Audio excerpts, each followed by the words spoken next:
ರಾಜ್ಯದಲ್ಲಿ ದ್ವೇಷ ರಾಜಕೀಯ ಜೋರಾಯ್ತಾ? ಶಾಸಕ ಮುನಿರತ್ನ ಮೇಲೆ ಮೊಟ್ಟೆ ದಾಳಿ. ಡಿಕೆ ಬ್ರದರ್ಸ್ ಕುಸುಮಾ ವಿರುದ್ಧ ಕೊಲೆ ಸಂಚು ಆರೋಪ. ಸಿಟಿ ರವಿ ಬಂಧನ ಪ್ರಕರಣಕ್ಕೆ ಟ್ವಿಸ್ಟ್. ಬಿಜೆಪಿಗರ ಜೊತೆ ಠಾಣೆಯಲ್ಲಿ ಸಭೆ ಆರೋಪ.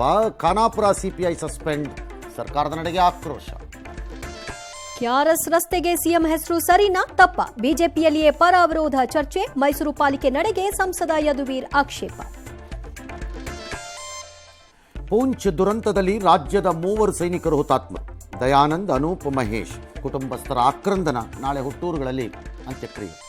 ಕಜಕಿಸ್ತಾನದಲ್ಲಿ ಘೋರ ದುರಂತ. ನೆಲಕ್ಕೆ ಬಿದ್ದು ವಿಮಾನ ಪೀಸ್ ಬೆಂಕಿ. 42 ಮಂದಿ ಬಲಿ. ಶಿಗ್ಗಾವಿ ರಸ್ತೆ ಅಪಘಾತದಲ್ಲಿ 4 ದುರ್ಮರಣ. ನಾಳೆಯಿಂದ ಬೆಳಗಾವಿಯಲ್ಲಿ ಕಾಂಗ್ರೆಸ್ ಸತ್ಯಾಗ್ರಹ ಬೈಠಕ್. ಮೂಡ ದೂರುದಾರನ ಜೀವಕ್ಕೆ ಕಂಟಕವಿದೆಯಾ? ವಾಜಪೇಯಿ ಶತಜಯಂತಿ. ಗಣ್ಯರ ನಮನ. ಅಮೆರಿಕದಲ್ಲಿ ನಟ ಶಿವಣ್ಣಗೆ ಸರ್ಜರಿ ಯಶಸ್ವಿ. ಇಡ್ಲಿ ದೋಸೆ ಹಿಟ್ಟು ರಿಲೀಸ್ ಮಾಡಿದ ಕೆಎಂಎಫ್. ರಾಣೆಬೆನ್ನೂರಿನ ಬಡ ಕುಟುಂಬದಲ್ಲಿ ಪಬ್ಲಿಕ್ ಬೆಳಕು.